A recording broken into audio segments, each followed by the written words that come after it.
Joining me today on NYSE Floor Talk here at the Houston Livestock Show and Rodeo is Kelly Rose. She is the SVP Legal and General Counsel at ConocoPhillips.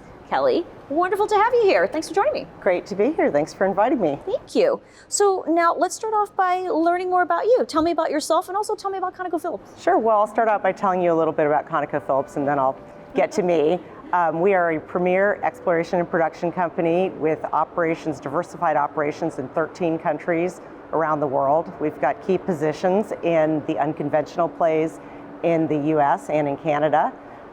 We operate in other conventional opportunities like in Alaska, where we've operated for over 50 years. Internationally, including places like Norway, where we had the first oil discovery on the in the North Sea in 1969. And that's an asset at Ekofisk that we still operate today. You are SVP, Legal and General Counsel. Talk to me about your role. That's right, absolutely. So I came to ConocoPhillips in 2018. I'd spent my entire career at Baker Botts, oldest law firm in Houston, in Texas actually. And I'd represented a lot of energy companies and all kinds of C-suite work, including M&A. And then shortly after I came to the company, we actually did two big deals. We bought Concho and Shell's Permian assets, which was a great deal for the company, really solidified our unconventional position. And it was really personally exciting for me too, because I like M&A. Okay. So now tell me, what do you believe was your company's most significant success in 2023? Well, we had a great year in 2023. It was actually a really big year on a bunch of different fronts. So first of all, we had record production, both company-wide and for the lower 48. We had a really great acquisition. We bought the other half of the Surmont asset in Canada, which is a great asset that we already own 50% of. We really worked on growing our LNG business. And probably our biggest accomplishment, I think, was returning $11 billion to our shareholders.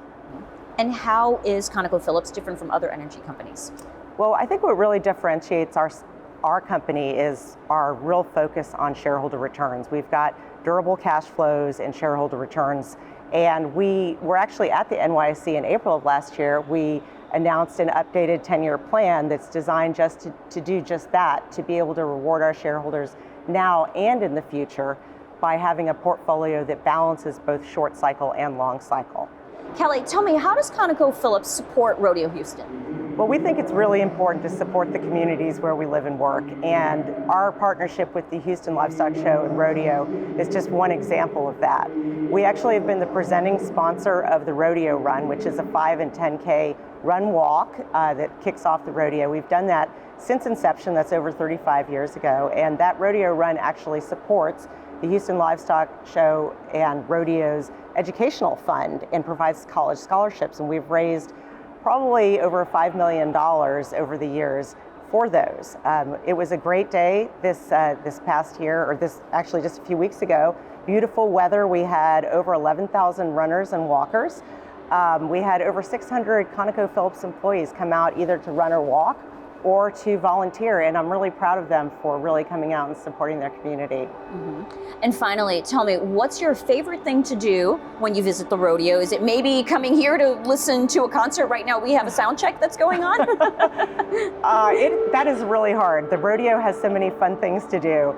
I think that for me, the most fun thing is to see all of the youth. I mean, the rodeo is designed to support Texas youth, and you can go over to the stock show and you can see kids who have raised their animals and who are coming in to show them, hopefully win a prize. You can see kids doing the calf scramble where they're trying to catch a calf so they can get a certificate so they can raise an animal. And then you even have the little kids who are doing the mutton busting, which if you haven't seen it, you need to look it up. I hear that's what I have to check out. It's really just knowing that the rodeo does so much good for the youth of Texas and really being able to have a good time while you know that that's happening. Kelly, it's been wonderful to talk with you. Thanks for joining me on Floor Talk today. Very welcome. Thank you.